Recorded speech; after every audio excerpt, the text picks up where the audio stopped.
Have you got any advice for 21-year-olds who, I guess, seem pretty lost and they don't really know which direction to go in? What would you offer to those guys in terms of advice? Oh, I've got loads of pieces of advice. Loads. If you don't know what to do, don't go to university. Yeah. That's the first thing. If you know what you want to do and you need a university degree to do it, then obviously pursue that. If you don't know what you want to do, going to university is going to burn 3 or 4 years of your time and likely get you into a bunch of debt and a bunch of trouble that you don't need. If you don't know what you're doing, avoid university. Step number 1.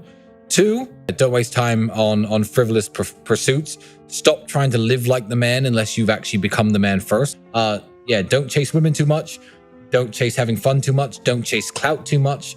Don't try to be seen in cool places that you can't actually afford to be in.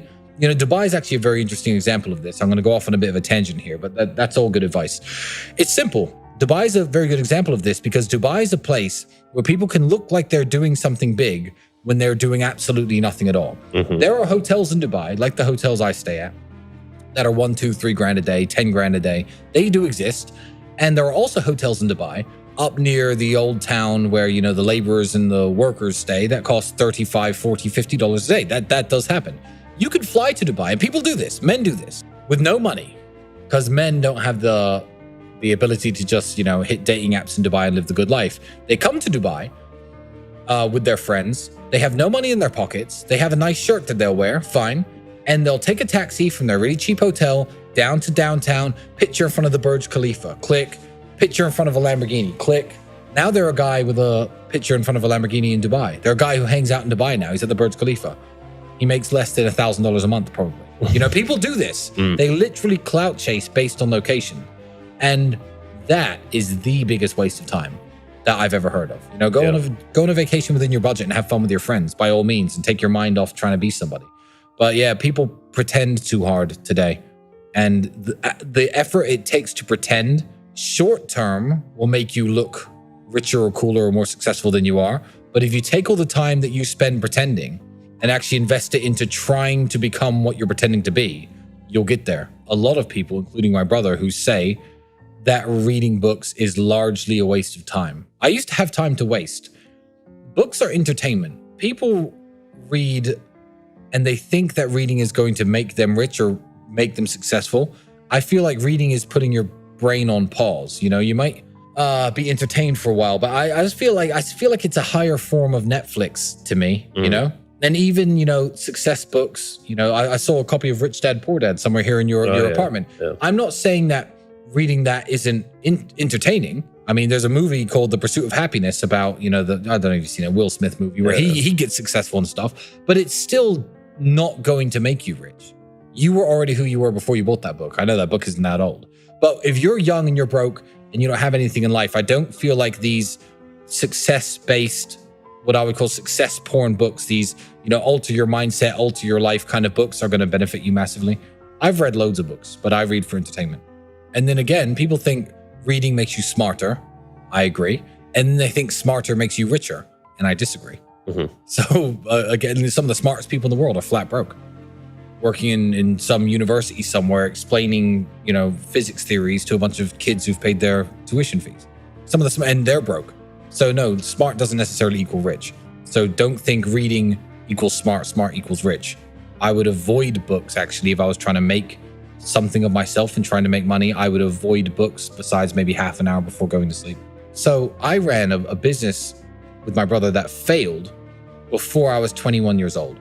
That qualified me more to run a successful business than anyone who from age 18 to 23 studied business at university for 5 years and got a master's in business. Me, having run my one failed company, was more qualified to run a successful company after that than they were, because the person who they learned from at university doesn't run successful companies. It's just a bunch of book learning. It's a bunch of theory that isn't really applicable to real business, in my opinion. University has a monopoly on the borrowing power of young people.